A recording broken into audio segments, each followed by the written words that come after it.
Dərd övladım, atasız böyüyən bir insanım. Bugünə kimi rüşvət heç vaxt heç kimə verməmişəm. Yanvar ayının 17-si Rusiyanın Kafkaz tarixindən fənnindən imtahan vermişəm. Nəticələrim yaxşı olmağına baxmayaraq məndən 70 manat pul istəyib müəllim. Və müəllim mənə deyib, sən mənə pulu verməsən mən səni kəsəcəm. Mən kimə şikayət edeyim? Qaynar xətə zəng eləmişəm, qəbula getmişəm, Gültəkin Hüseynovanın qəbulunda olmuşam, kuratorla bugün danışacağım. Mart ayında cənab nazir muavin qəbulunda olacağım. Nə oldu?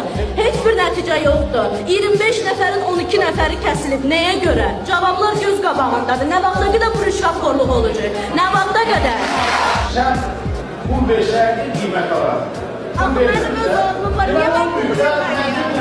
Axı niyə mən pul verməliyim? Mən oxumuşum, gecə yatmayıb oxumuşum, niyə mən kiməsə pul verməliyim? Mən hər sözümün, hər kəlməmin dalında dayanıram. Mənim qorxacağım bir şeyim yoxdur, dayım yoxdur, pullu tanışım yoxdur, başımda ağlım var.